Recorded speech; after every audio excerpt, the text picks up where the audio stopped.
Hello once again to share Scenic Trips. Join us in July as we explore South Korea. Busan had been a Japanese settlement since the early 15th century after the Joseon dynasty had granted a concession to Japan.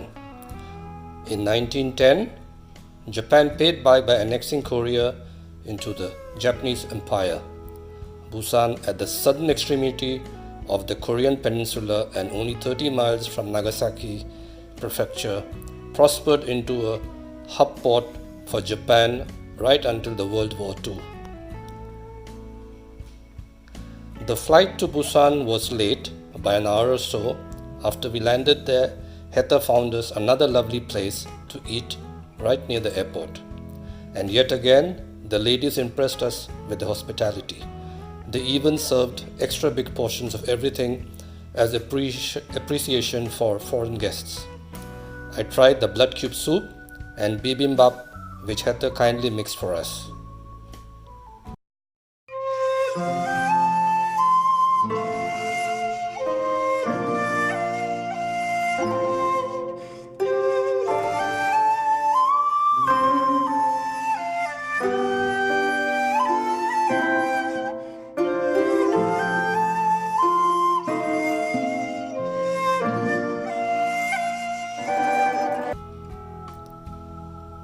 We headed to the Gamcheon cultural village. It is named as the Machu Picchu of Busan because it's built on the steep mountainside slope. It was built in the 1920s and 30s by the Japanese administration with the purpose of relocating the Korean population from the hillside that was visible from the port and where the Japanese lived to where it was hidden from view and yet in proximity to be able to provide for the labor needed by Busan's port. Steep streets and twisted alleys have been transformed by brightly painting the houses and adding murals and art installations. The restoration has made it Busan's most colorful, artistic spot and a cultural hub.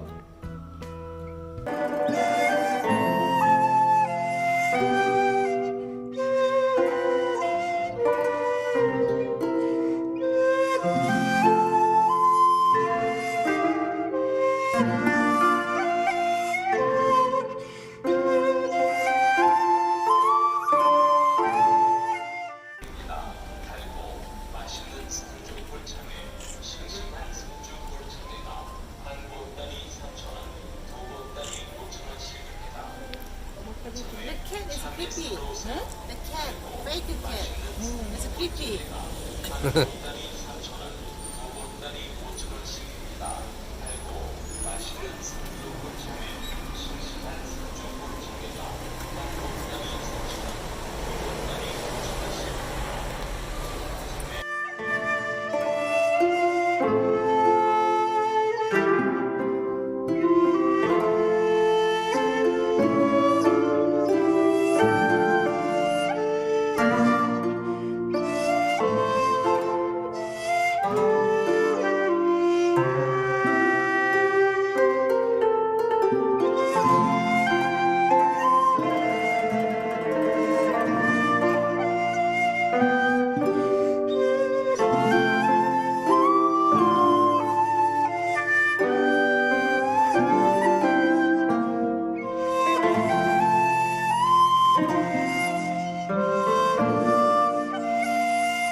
Songdo is a beach built during the Japanese occupation as well, its distinction being the first public beach in Korea. It is a popular beach to visit in summer when the Haeundae Beach gets overcrowded. The area has been recently redeveloped with the addition of the skywalk or walkway and a sky car which crosses over the bay and sculpture.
BIFF Square is also pretty close by.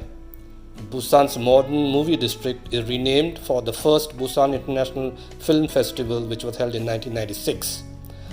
It's a pedestrian zone where you can try all the variety of Korean street food. Up next is the Jagalchi fish market. It is the largest seafood market in Korea, both for fresh and dried seafood. You can take the seafood to any restaurant above the indoor market for cooking and presenting it at an extra charge. It even has a buffet restaurant which has every conceivable seafood available.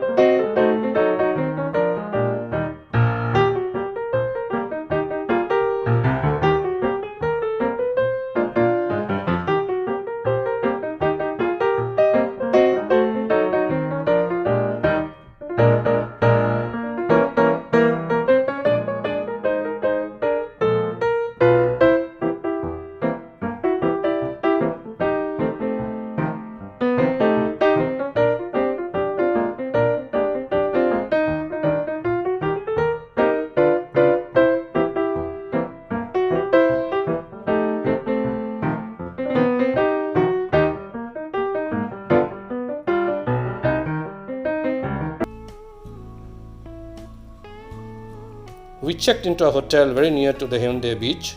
After freshening up, we headed out to dinner. Bombay Brow was nearby and served a nice change. Paneer was excellent, the chicken avoidable. Afterwards, we walked down Gunnam Road towards Haeundae Beach. It's perfectly safe at night. The center of the street was a pedestrian zone and served every variety of street food, and there were buskers we stopped to listen to. We walked a short stretch on the Haeundae Beach, watching people enjoy an evening stroll or jogging before retiring for the night.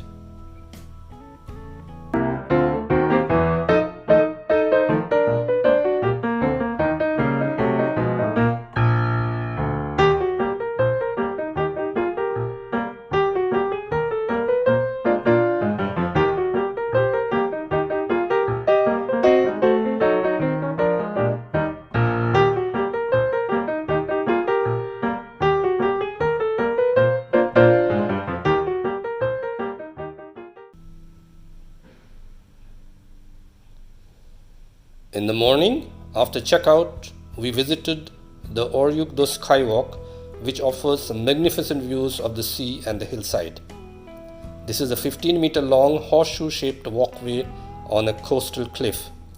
You can walk over the glass bottom and look at the waves crashing 35 meters below, or view the Oryukdo Island in front. This area was popular with women divers in the past.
visited the United Nations Memorial in Korea and the Cemetery for Martyrs of the United Nations peacekeeping forces during the Korean War.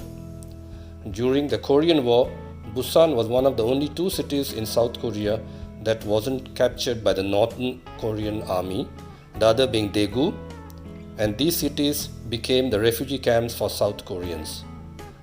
Therefore, Busan served as a temporary capital for the Republic of Korea at that time. The UN troops established a defense perimeter around the city, known as the Pusan perimeter, during the summer and autumn of 1950. We visited the chapel first and watched a short video about the United Nations Memorial in Korea. And as we walked to the war cemetery in respect, the enormity of it all suddenly dawned on me. My father had been an infantryman from India in the United Nations peacekeeping forces in Korea as well, and he too might well have been one of those brave men who lay here.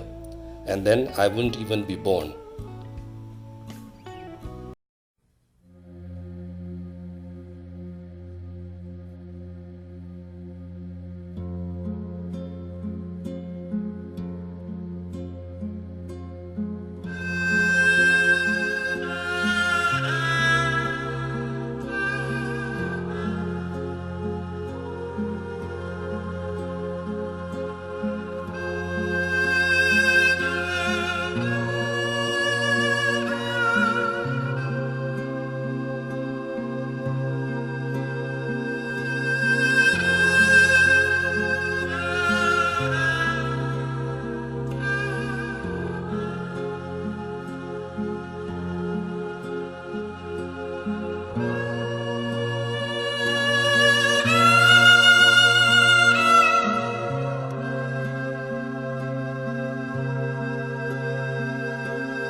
The Nurimaru APEC house is situated on an island famous for its camellia flowers.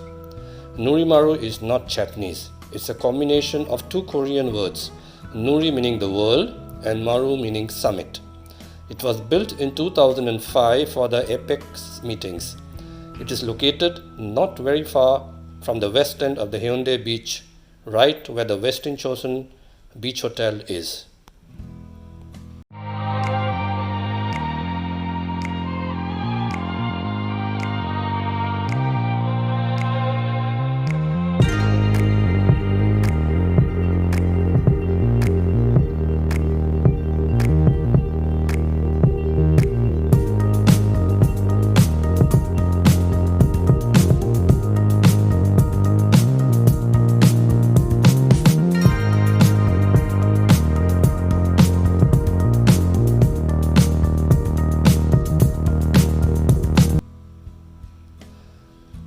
We took the walk path, which takes 45 minutes to go around the island, past the statue of Choi.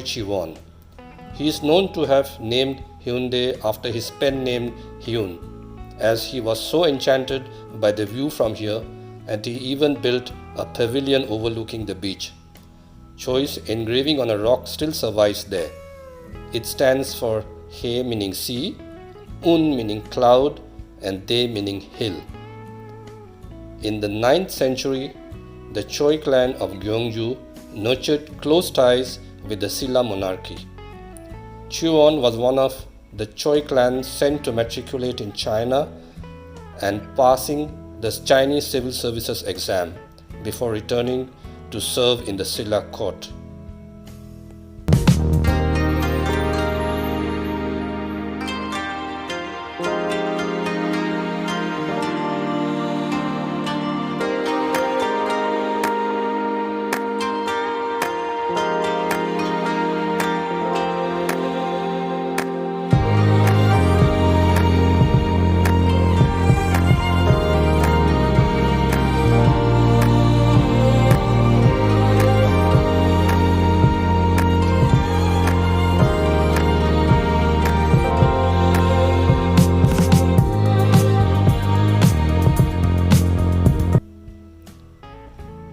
Further down the path is the statue inspired by the legend of Princess Hwagok. She was a mermaid from Naranda, a mythical land hidden under the sea, and married King Yunhye of the mythical kingdom of Mugung and came to live on the shores here. But she missed her Naranda very much, so on every full moon she would come down to gaze at the open sea, seeking her lost land on the silver waves.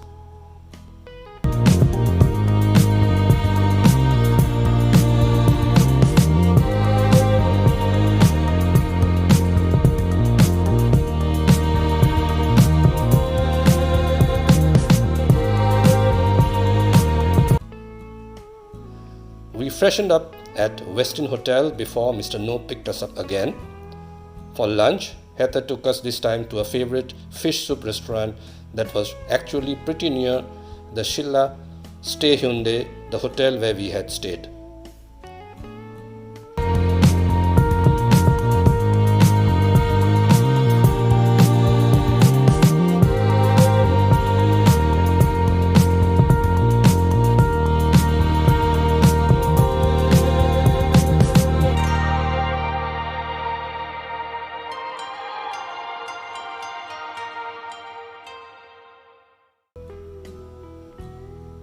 After lunch, we headed to the east end of the Haeundae Beach to see the Haeundae Cheongsapo lighthouses. Two lighthouses, one red and the other white, at the mouth of a cove, signals fishing boats going out or coming in respectively. We then passed by the Songdo Beach on the way to Haedong Yonggungsa. The beach is popular and budget friendly during summer as it has less expensive hotels nearby.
The Haedong Yonggungsa is a Buddhist temple built in the 14th century during the Goryeo dynasty and was then named as the Bomun Temple after the goddess of mercy. At that time, the kingdom was suffering a drought and a famine. Angry with the gods for not providing rain, people had begun rejecting Buddhism. Naong Hyeogyun from Gyeongju was a royal consultant to the Goryeo dynasty and had later went on to lay the foundations of Buddhism in the Joseon time. The sea goddess advised him in his dream that if he built a temple for her where the mountain meets the sea, then the people could live again without hardships. Destroyed during the Japanese invasions of the 16th century, it was rebuilt in 1930s and later renamed as the Haedong Yonggungsa in 1974 after the main prayer hall had been added. It is one of the few temples in Korea situated by a seaside. The statue of the goddess of mercy is reported as mystical. The snow doesn't settle heavily here, and arrowroot flowers grow around it even during the winter.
I'm just curious. 도대체 왜 쌀수 있어